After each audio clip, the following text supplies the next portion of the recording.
आज सुबह सुबह हुआ कुछ ऐसा कि आज भी गैस खत्म हो गया। अभी बस कुछ ही दिन 15 दिन पहले ही भरवा के आए थे, लेकिन छोटा सिलेंडर है तो तुरंत ही खत्म हो जाता है। सोचे गैस ही क्यों भरवाएं, इसके ऊपर में जो सिंगल चूल्हा है उसको भी चेंज करवा देते हैं, जो साइड साइड से टूट गया था। हस्बैंड जी लेकर के चले गए हैं गैस भरवाने के लिए और उसका चूल्हा चेंज करवाने के लिए। आप सबको तो पता ही है कि कुछ दिन पहले मेरी मम्मी आई थी और मम्मी मेरे लिए इतना बड़ा सा गिफ्ट लाई थी, क्योंकि बार बार मेरे गैस के चूल्हे में बहुत दिक्कत आ जाता था और सिंगल चूल्हे में खाना बनने में बहुत टाइम लगता था। इसलिए मम्मी है सो एकदम सरप्राइज के तौर पे गैस ला दी थी। हमको पता भी नहीं चला था कि ये मम्मी गैस चूल्हा इस तरह से ला भी दे रही है। जब लाई तो देखे हाँ ये गैस चूल्हा क्यों, तो मम्मी बोलती तुम्हारे लिए है। चूल्हे के ऊपर में जो स्टेन होता है वो स्टील का देख करके हमको इतना अच्छा लगा कि वह स्टील का है, क्योंकि लोहा का अक्सर कुछ सामान गिरता था, कुछ पानी या दाल का कुछ उबाल ही गिर जाता था तो जंग लग जाता था। साफ करते थे तो फिर वो जंग से धीरे धीरे वो लोहा खराब हो जाता था। मम्मी बोली ये स्टील करा दिए हैं, स्टील वाला में क्या होगा कि कुछ खराबी नहीं होगा और तुम आसानी से इसको साफ भी कर सकेगी।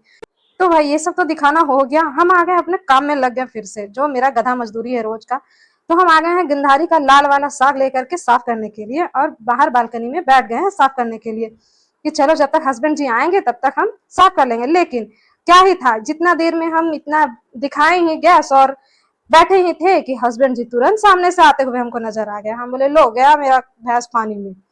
आ गए अब हस्बैंड जी तो क्या ही कर सकते हैं। अब देख रहे हैं हस्बैंड जी आए है चेंज करके वो लाए हैं, उसमें जो सिलेंडर के ऊपर में लगा रहता है, फिर गैस चूल्हा निकाल लिए हैं। आप बोले हैं कि इसको लगा देते हैं। हम बोले आप लगा दीजिएगा, आप सकिएगा लगाने को, तो बोले क्यों नहीं सकेंगे, हम इसको अभी लगा कर दिखा देते हैं।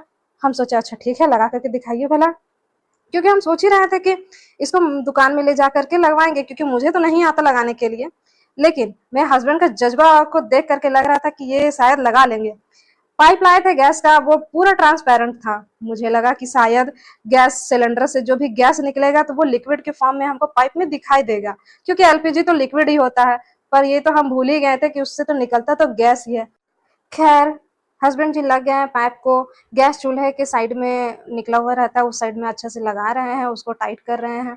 हम देख रहे हैं आराम से बैठे बैठे कि क्या कर रहे हैं, पर पूरा मेहनत से पूरे जोरों शोरों से पाइप को इतना टाइट से लगा रहे थे कि कुछ कहने कहने की गलती से भी ना खुले। हम तो बैठे बैठे भाई देख ही सकते हैं और कुछ तो कर ही नहीं सकते। चूल्हे में पाइप लगाना खत्म हुआ, उसके बाद हस्बैंड जी सिलेंडर में पूरी तरीके से जोर शोर से लगा रहे हैं और हम सिर्फ देख रहे हैं कि किधर किधर और क्या क्या कर रहे हैं। पूरा टाइट कर दिए हैं बहुत अच्छे तरीके से, क्योंकि मुझे पहले कभी पता ही नहीं चला, ना ही कभी शादी के बाद भी पता चला था कि हस्बैंड जी ये सब भी कर लेते हैं और इतने अच्छे तरीके से कर लेते हैं। हम सोचे थे कि अगर हस्बैंड जी ड्यूटी से नहीं आएंगे तो हम गैस चूल्हा लगवाने के लिए कहाँ जाएंगे, लेकिन हस्बैंड जी आ गए तो हम सोचे शायद सारा सामान उठा करके ले जाना पड़ेगा, सिलेंडर भी और गैस चूल्हा भी। लेकिन नहीं, हस्बैंड जी तो इतने अच्छे तरीके से उसको फिट कर लिए, हम तो देख के हैरान हो गए और वाह मेरा तो गैस भी जल गया।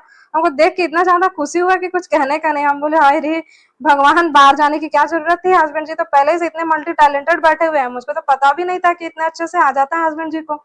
हम आ गए हस्बैंड जी से पूछने के लिए कि बाई चांस अगर आप घर में नहीं रहे तो हम गैस भरवाने के लिए कैसे जाएंगे। तो हस्बैंड जी बता रहे थे कि ये जो पाइप है उसको हम पूरी तरीके से टाइट लगा दिए हैं, लेकिन थोड़ा और अंदर जाना है तो इसलिए वो और टाइट करने लगे थे। और फिर बता रहे थे कि जब भी तुमको कभी जरूरत पड़े और गैस खत्म हो जाए तो यहाँ जो पाइप लगा है बस इसको पाइप को निकाल लेना, अच्छे तरीके से देख लेना कि गैस ऑफ है, उसके बाद ही पाइप खोलना और उसके बाद लेकर के जाना। तो हमारा फिटिंग हो गया और हम आ गए हैं किचन में सेट करके, उसके बाद चला लिए हैं और हम चावल के लिए अपना पतीला चढ़ा दिए और फिर से आ गए हैं जो काम छूट गया था उसी को करने के लिए। मतलब कि हम वही साग साफ करने के लिए आ गए हैं। सुबह गैस खत्म हो जाने की वजह से नाश्ते में तो कुछ बना भी नहीं पाए थे और ना कुछ रात का बचा था रोटी, तो इसलिए हम नाश्ते में सिर्फ सुबह सुबह केला खाने लगे, क्योंकि मार्केट गए थे तो उस समय कुछ ना कुछ फ्रूट्स लेकर के ही आते हैं। तो आज सुबह में मैं यही काम आ गया था खाने के लिए। तो गैस पे अभी चटनी बन रहा था और दाल बना चुके थे, टमाटर का चटनी बना रहे थे बहुत टाइम बाद, और वो साग भी रेडी हो चुका था जो अभी जस्ट साफ कर रहे थे। और ये खेक्सा का भुंजिया भी बनाए हुए हैं, हमारे यहाँ खेक्सा बोलते हैं, आपके यहाँ इसे क्या बोलते हैं आप जरूर कमेंट करके बताइएगा। तो खाने में हम दाल चावल टमाटर का चटनी गंधारी का साग और खक्सा का भुंजिया बना चुके हैं और हस्बैंड जी को बुला लिए कि खाना लेकर के चलिए साथ में खाते हैं, फिर मिलते हैं।